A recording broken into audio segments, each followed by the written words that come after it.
दोस्तों ही कहानी आहे दोस्ती ज़ाल जी या मर्द जी। अदा हिकिड़ो बादशाह हो।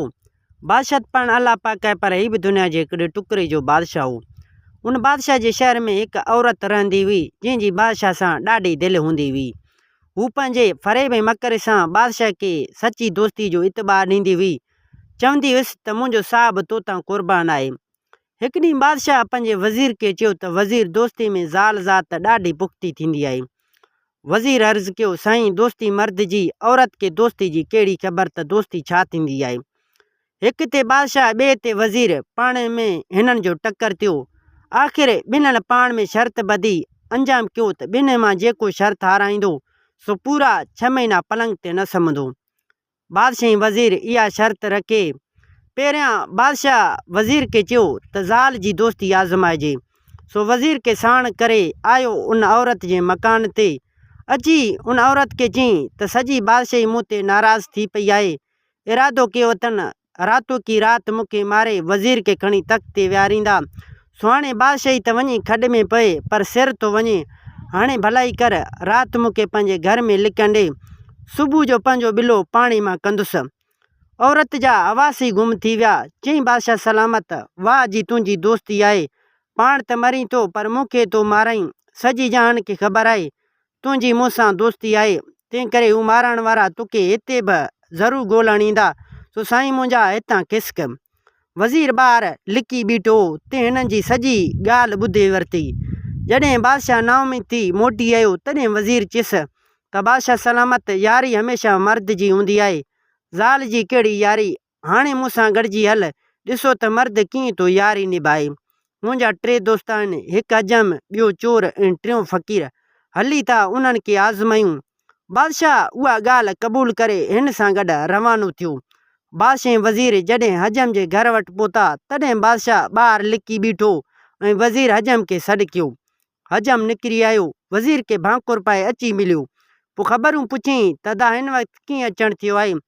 वज़ीर ॿुधायुसि त बादशाह सलामत कंहिं ॻाल्हि तां मूं तां सख़्तु नाराज़ थियो आहे। सो सुभाणे मूंखे फांसी ते चाढ़ींदो।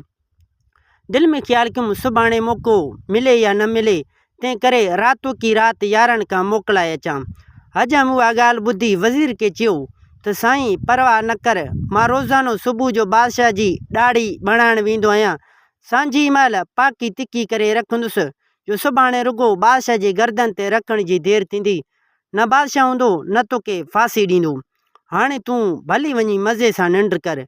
बादशाह उहा ॻाल्हि ॿुधी इबरत में पइजी वियो। जॾहिं वज़ीर घड़ी कन कचहरी करे हजम खां मोकिलाए बादशाह वटि आयो, तॾहिं चयईं त साईं, सुभाणे होशियारु रहिजो, मतां हजमत कराइण वक़्तु गर्दन ई न लभे, पोइ त वरी ॻाल्हियूं कंदा।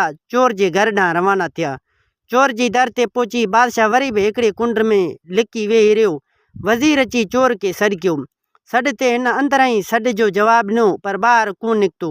कुझु वक़्त खां पोइ वज़ीर वरी सॾु कयो, मगर चोर वरी बि अंदरि जवाबु ॾिनो, बाक़ी ॿाहिरि कोन निकितो। आख़िर जॾहिं टियों सॾु कयईं, तॾहिं हू ॿाहिरि निकितो। वज़ीर पुछियसि, यार अॻे त हिकदमि ॿाहिरि निकिरी ईंदो हुई, अॼु छो वरी एतिरो देरि कई अथई।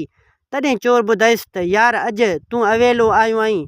ख़्यालु कयूं मतां पुठियां को दुश्मन न हुजेसि, पोइ हथे ख़ाली छा कंदुसि। तंहिं करे तरार कुलोटी मां कढियुमि, वरी उन तां विकिड़ियल अगड़ियूं तिगड़ियूं लाथियूं, तेसिताईं देरि थी वई।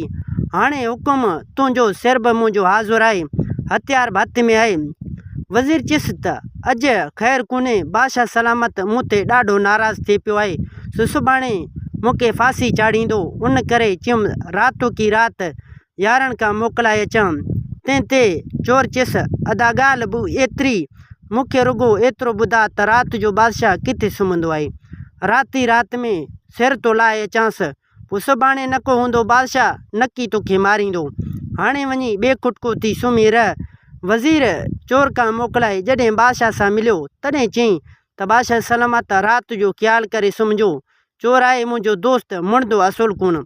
उतां थी 2 ॼणा बाक़ी 3 दोस्त खे आज़माइण लाइ रवाना थिया। जॾहिं फ़क़ीर जे मैखाने वटि पहुता, तॾहिं बादशाह वरी बि हिकिड़े कुंड में झली बीही रहियो। वज़ीर वञी फ़क़ीर खे सॾु कयो। हू सॾ ते कलंदरी डंडो कच्छ में करे ॿाहिरि निकिरी आयो। वज़ीर खे दर ते ॾिसी पुछियईं त वज़ीर ख़ैरु त आहे, हिन वक़्तु अॼु कीअं निकिरी पियो आहीं। फ़क़ीर के अदब सां वज़ीर चयो त फ़क़ीर साईं, बादशाह सलामत जी कावड़ खे सुञाणी तो हरू भरू अची नाराज़ थियो आहे ऐं हुकुम कयो अथसि त सुभाणे मूंखे फांसी ते चाढ़ियो वञे। तॾहिं ख़्यालु कयुमि छो न यारनि खां मोकिलाए अचां। फ़क़ीर चयुसि, बसि बाबा ॻाल्हि ॿेतरी जो बादशाह तोखे फांसी चाढ़ण जी कोशिशि कई त संदसि तख़्त ताज ऊंधी ॾिसंदे तूं हाणे वञी बेखुटको थी सुम्ही रह। सुबुह जो मां पाणे अची फांसी वारे जाइ ते हाज़ुरु थींदुसि। जे बादशाह न मुड़ियो त शहर ई ऊंधी हूंदसि। फ़क़ीर खां मोकिलाए वज़ीर अची बादशाह सां मिलियो। चई त साईं, यारनि टई सचा ख़्यालु कजो मतां जेको आहे बादशाही सुञ न थी वञे। बादशाह दिलि में ख़्यालु कयो सुभाणे जा भाग सुभाणे सां राति जो को बंदोबस्तु कजे। सो छा कयईं जो घोड़नि जे सैस खे उतारे पंहिंजे जाइ ते सुम्हारियईं।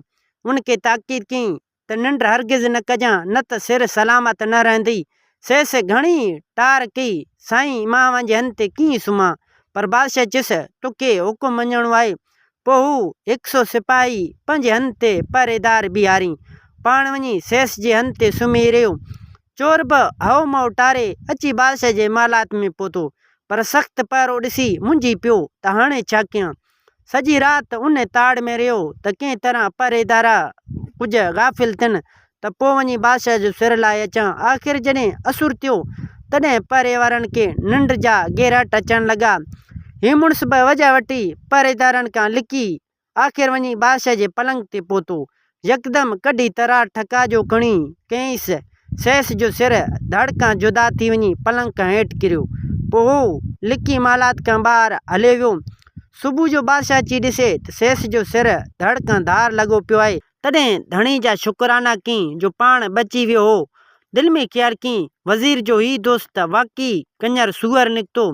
बाक़ी ॿिया ॾिसजनि। अञा उन ख़्याल में बीठो हो त हजम बि सामान समेत अची हाज़ुरु थियो। बादशाह खे राति वारी ॻाल्हि यादि बीठी हुई। सो हजम खे चयईं मां अॼु हजमत कोन कराईंदुसि, तूं सुभाणे अचिजांइ। हजम अर्ज़ु करणु लॻो त जींदा क़िबला बादशाह सलामत, इहा आलीशान पाकी मां ॾाढी महिनत सां तयारु करे आयो आहियां। अवां हजमत कराए ॾिसो। पर बादशाह साफ़ इनकार कयो। तॾहिं वरी हजम चयुसि साईं, सुभाणे मां ॿाहिरि वेंदुसि, तंहिं करे तव्हीं अॼु ज़रूरु हजमत करायो। बादशाह खे अची सिर जो लॻो। होॾां हजम खे उहो ख़्यालु हो मतां कौलनि जो कूड़ो न थियां। सो पाकी ॿाहिरि कढी बादशाह खे ॾाढ़ी ठाहिण लाइ मजबूर करणु लॻो। बादशाह खे पक थी हाणे ख़ैरु कोन्हे। तॾहिं पहरेदारनि खे सिपाहियुनि खे हुकुम ॾिनो त हिन हजम खे यकदमि हितां लोधे ॿाहिरि कढी छॾियो। नेठि उहो वक़्तु आयो जो बादशाह वज़ीर खे घुराए फांसी जो दड़को ॾियणु लॻो। फ़क़ीर बि हिकिड़े कुंड झले अची बीठो हो। तंहिं बादशाह खे अर्ज़ु कयो त जेकॾहिं वज़ीर खे फांसी ते लटकाईंदे तख़्त बख़्त सभु ऊंधो थी वेंदो। एतिरे चवण सां यकदमि तख़्त खे हिकु मामूली लोॾो आयो। बादशाह तख़्त समेत थाबड़िजी वञी परे किरियो। तॾहिं बादशाह खे यकीन आयो त वाक़ई ही फ़क़ीर बि को पोतल शख़्स आहे। सो यकदमि वञी वज़ीर जे पेरनि ते किरियो। उन खां माफ़ी वरितईं। पोइ वज़ीर खे घुराए चयईं त बेशक तुंहिंजा दोस्त सभु सचा आहिनि। दोस्ती बि वाक़ई मर्द जी ज़ाल जी यारी जी बेएतबार आहे। पोइ वज़ीर जे दोस्तनि खे घुराए ॾाढा इनाम इकराम ॾेई ख़ुशि कयईं। पाण बि उन्हनि सां दोस्ती ॻंढियईं। तंहिंखां पोइ उन औरत खे घुराए तमामु बेइज़तो करे शहर निकाली ॾेई छॾियईं। अहिड़े तरह वज़ीर शर्त खटी जंहिंजे अंजाम मूजिबि बादशाह पूरा 6 महीना पलंग ते न सुतो। इते हिन कहाणी जी पुॼाणी थी। दोस्तों उमेद कयां थो त हीअ कहाणी तव्हांखे ज़रूरु पसंदि आयो हूंदो। कहाणी पसंदि अचण ते हिन वीडियो खे लाइक कंदा। जेकॾहिं तव्हां असांजे यूट्यूब चैनल सिंधी कहाणियूं ते नवां आया आहियो त चैनल खे सब्सक्राइब करे घंटी जे निशान ते ज़रूरु क्लिक कंदा। दोस्तों मिलंदासीं नई कहाणी में। हिन वक़्तु अल्लाह हाफ़िज़।